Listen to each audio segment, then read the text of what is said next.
In conversation with America, she says, "Bring me a story." I say, "I have no story." She says, "Then bring me something from home." I say, "I have no home." She asks, "Then where are you from, brown boy?" I say, "I am not brown." America says, "But you are not white." I say, "Neither are you." She says, "Never mind. Tell me about homeland."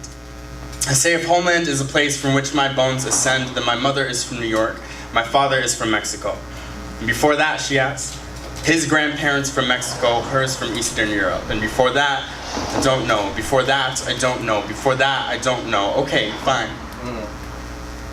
Tell me why you are so quiet about the white parts. I tell her, I do not obsess with what I can't unbury. She asks, you who speak so constantly of preservation, has the Jewish in your blood not some recipe for survival? I say, she responds, tell me why you are so obsessed with the brown parts. I say, define obsessed. She says, in which you cannot unhinge your grasp. I say, I never had one. I stepped foot in the land once, twice. I didn't know the language well enough to tell them I love them. I could say, te amo, but that does not flesh the being. I remember a time when my father thought I was lost, was in the capital, buying a pirated films in an outdoor market, joyful and civilian. My father found me and shouted that I had escaped his sight. He says it's my green eyes and fair skin. I'm a foreigner in my own body. So is Mexico not your home, she asks? I say, I told you. My father says it's not safe for me there. So is Poland not a home, she asks? I say, I told you. My history says it's not safe for me there. So is Boston not home, she asks? I say, I told you. My depression says it's not safe for me there. So what is home? Home is a street in which threat is illusion. Home is a storm and love is the water. You strike the air, and home hugs the fist. You spill your mother's tea, home kisses each hand. Home is a dream that swaddles all of you, which is to say I don't believe in home, at least not that it is a place. Home has become a word we use to declare what we believe we own. I do not own home, I am home. So no, I don't believe in home as you define it. I believe in safety, and the names we use to call our mother's refuge. Does that answer your question? No. America sighs. You can go back to your desk now. Get back to work.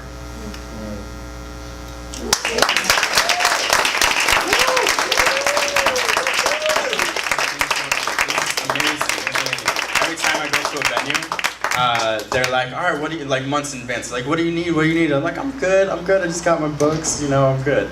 And then I show up and like 5 minutes before I'm about to hit the stage, I'm like, do you have a music stand?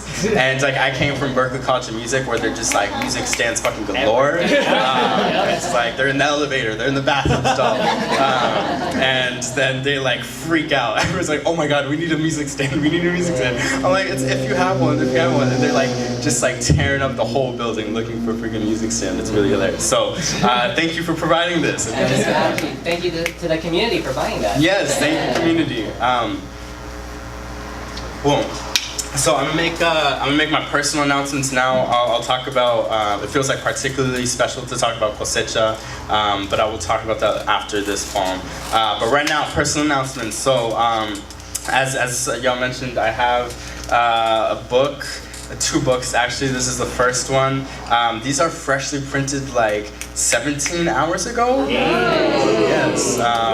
And yeah, they did a really beautiful job with this print in particular. It's like full glossy pages. I'm gonna do kindergarten style, so you can all see the pictures. So it's full color, full ass glossy pages, and like if it's really humid on here, you can just like stick it on your face. I know other people love that.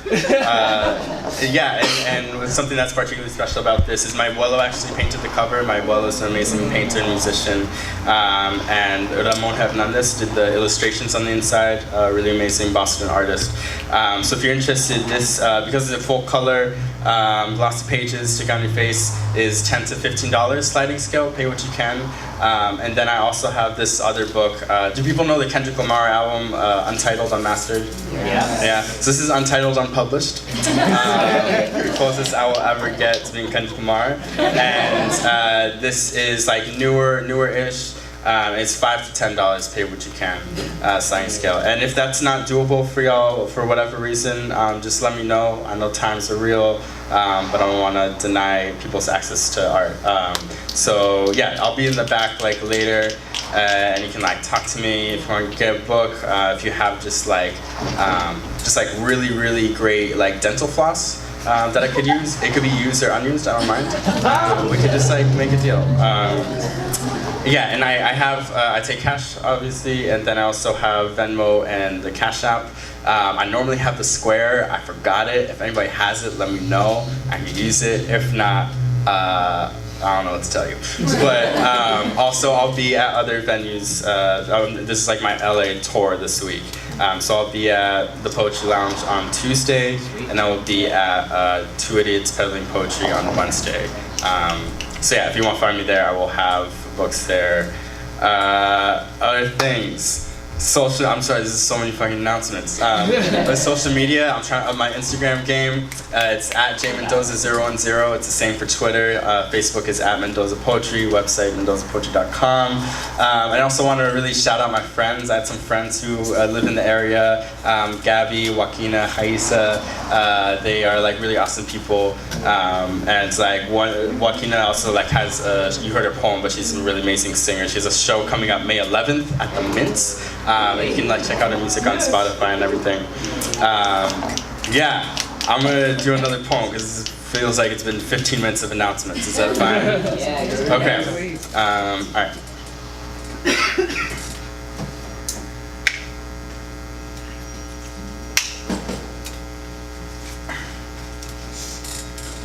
You ask me for my name, and I say it's pronounced Mendoza. And again, the Spaniard slits it out my throat, pats me on the tongue, tells me I have been a good subject. And again, I have traded this empire back for a former one. I'm sorry. I did not mean to confuse you. I too would like to proudly bestow a heritage, except I do not know what home I tell my children to go to. I speak English, and my abuelo's cane shakes. I speak Spanish, and an Aztec priest hugs the smallpox with his lungs. I say Nahuatl, and a Huicharica mother asks for her daughter back. When I say home, to whose mother am I referring? Which war am I praying to flee? Ask me of my name, and I will tell you of the first men who brought it here. How they'd unleash dogs upon the children and clothe entire villages in flames. Ask me of my name, and I will tell you how I'll only have it because a Spaniard stamped it into a Kashkana woman with his teeth. I'm sorry. I did not mean to bring my blood into the room. I too would like to state my name and not hawk up a genocide. I'm sorry. I would have known my indigenous parts first, but I searched for my kin in the school book and learned only of them as the European's casualty, and that I asked for history and was handed a cup of blood. I'm sorry. I reached back across the border to find anything that has not already been buried. Most times, I find America imperialized an already colonized nation. Most times, I find colony stacked atop another colony, repeatedly, a birthday cake of mass graves. So when you ask, how deep must I go to find my origins, this is not a metaphor. I mean, there is most likely a Walmart plopped upon my ancestors. I mean, in the shoveling for identity, I must unearth all the shopping malls and pipelines that have crushed it. I mean, the Spanish literally built the Mexican capital over the Aztec city and broadened it to swallow the entire lake, that each year, the city sinks whole feet into a cavity of its own making. I mean, bedrock becomes untrustworthy when it was someone else's home. Ask me of my name, and I'll tell you I do not know how to honor my existence and the Holocaust that caused it in the same mouth. Ask me of my name, and I'll say it's still a last thing I have left to pride in a country that does not want it here. Ask me of my name, and I'll say it's pronounced Mendoza, but a Huicharica woman at the top of my neck sings and cries in the same tone. It's okay, love. You survived. No, dig deeper, find me. Hey.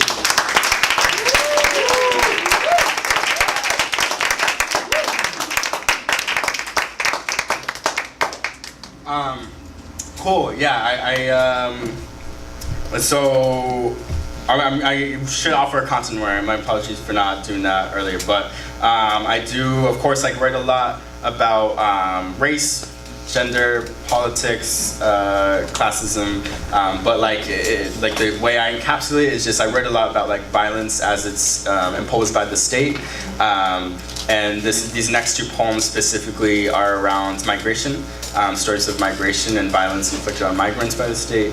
And if that's for, I know that can be extremely heavy and personal. So if that, for whatever reason, you feel like you need to like step outside or do something for self-care, I by no means will be offended.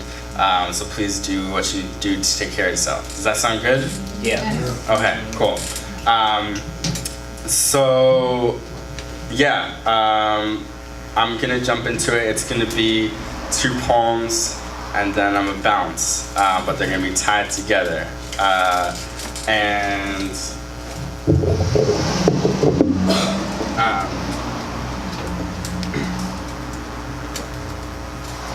But what I want to do first is just talk really briefly about Movimiento Cosecha. So has anybody ever heard of Movimiento Cosecha? Yeah. Yeah, because you're at my show on Friday. Great. Has everybody else heard about Movimiento Cosecha?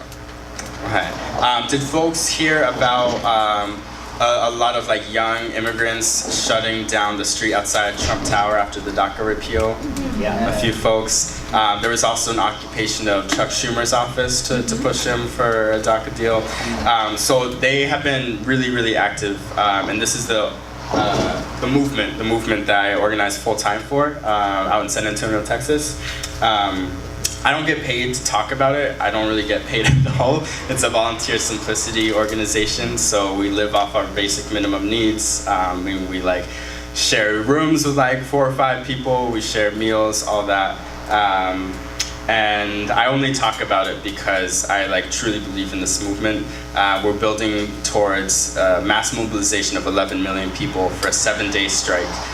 For permanent protection, dignity, and respect of all 11 million undocumented immigrants in this country. Can you snap it or clap it up if you feel that? So we don't really fuck with politicians. We recognize that like a lot of politicians have like consistently. I hope it's okay that I'm swearing. I'm just gonna say. That's so. Yeah, a lot of politicians have like fucked us over repeatedly for forever, and we believe that we actually like have the people and labor power to win what folks deserve. So if you are about that, if you're about that life, then there are a couple ways to get involved. I'm gonna teach you a song really quick. It goes like this. Ready? 4, 1, 4, 1, 1. 4, 1, 4, 1, 1. Sing it back. 4, 1, 4, 1, 1. 4, 1, 4, 1, 1. It's so catchy, right?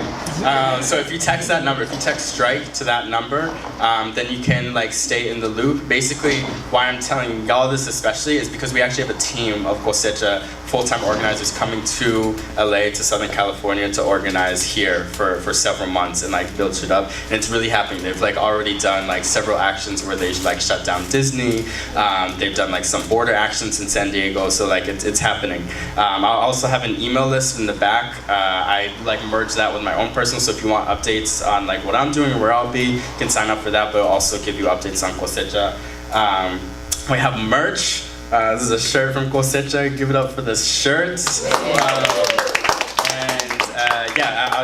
It's like if you want to like order, you can go to lahuelga.com. That information's in the back also. And then if you go to any of my other shows, I'll have like little patches that you can buy too. And some of the money, some of the proceeds from this show specifically are going to Cosecha. So thank you all for collaborating with that.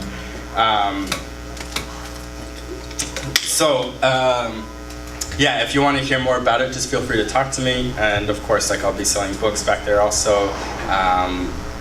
Whatever you want to do, I'm happy to talk with anyone.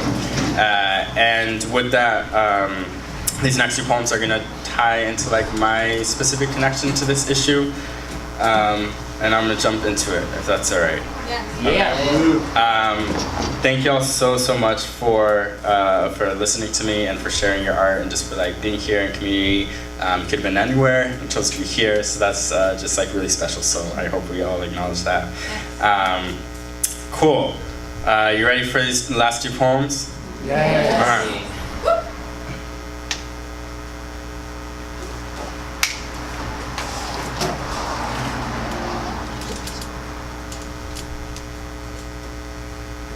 Confessions on Gratitude. My father tells me of Chihuahua, his birthplace, of women selling roses on street corners to remain alive, of children washing cars or selling mangoes with no shoes. He tells me of how he came to the US when he was 10, of how lucky he was to obtain a green card from his father's new wife, how his father obtained one from his boss.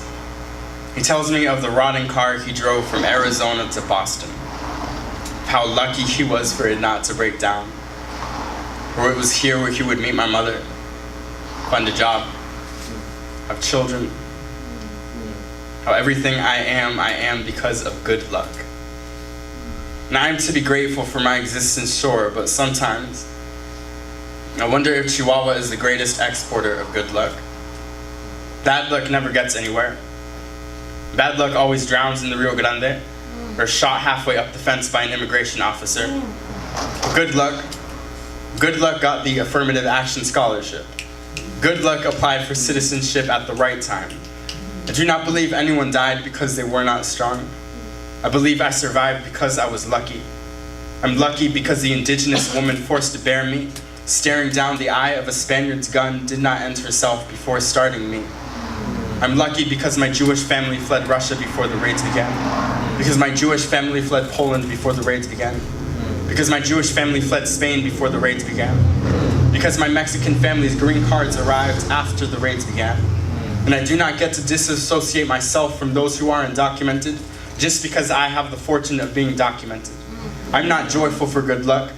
Good luck implies the death of everyone who does not have it. I cannot celebrate good luck in a graveyard.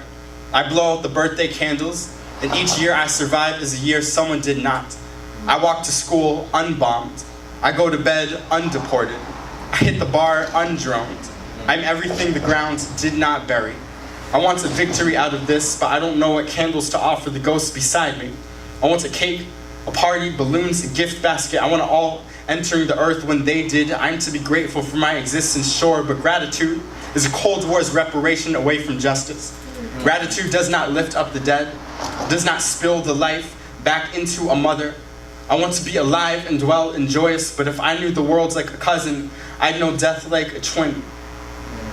There is a boy somewhere with my name. He does not get to write this poem. I write this poem because I am not him, but here, alive, so lucky. Bring me to shelter, songs of my father. Show me the mending, records in the kitchen. I'll sing along, singing my father's songs. I want my mother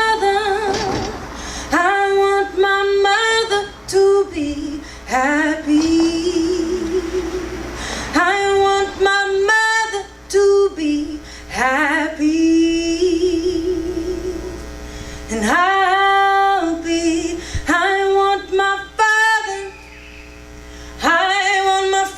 to be happy. I want my father to be happy. And I'll be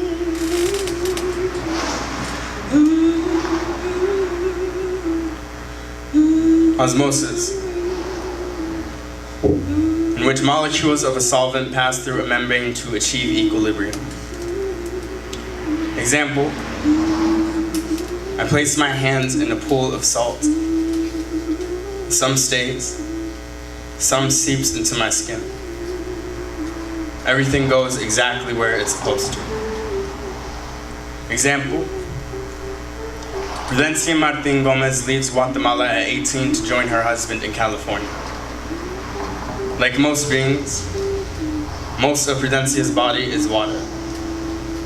When Prudencia is found, 60 miles from the US-Mexico border, a pile of clothes, limbs, and a puddle of wet sand, is she the corpse, or was she the water? If Prudencia is water and the desert is a ground, then Prudencia went exactly where she was supposed to. If migration is a pipe and employment is a sponge, then Prudencia went exactly where she was supposed to. Some would like to build a wall, and water always seeps through, but much does not. Most days, water dries in the bed of a pickup truck clutching a 7-year-old's daughter. Most days, water is the daughter engulfed by men who are storms. Most days, water flees the storm only to join other water, like at the bottom of a riverbed, drowning in an all-American canal. Most days, water must leave a nation that is on fire into a nation that fans the flames. Most days, home is a war, even if they called it a cold one. War is only cold everywhere it isn't a fire. Home was the gunfire and the crossfire, and the day an American-backed coup burned Prudencia's village to the ground and water fled up, evaporated, northbound. And some days, water survives long enough to know comfort as something other than mythology, but most days, water exists just to be consumed, just to be exploited, just until a nation's fear sheaths entire communities like ice. Ice stops everything. Ice stops children on their way to work. Ice stops parents on their way home. Ice stops a loved one from praying at a hospital bed. Water leaves the eye, and Prudencia is a small ocean on her husband's face. Salt stays, sings of water its own name. Sal, sal, leave, leave. Everything goes exactly where it's supposed to. Prudencia leaves, becomes a cloud. Prudencia becomes the rain. The rain soaks the earth. The earth begets a seed. They tried to bury us. They didn't know we were air. They didn't know we were water. They didn't know we were everything the earth would become. Bring me to shelter, songs of my mother, records in the kitchen. I said records in the kitchen. I'll get along, singing my mother's songs. I want my mother, I want my mother to be happy. I want my mother to be happy, and I'll be.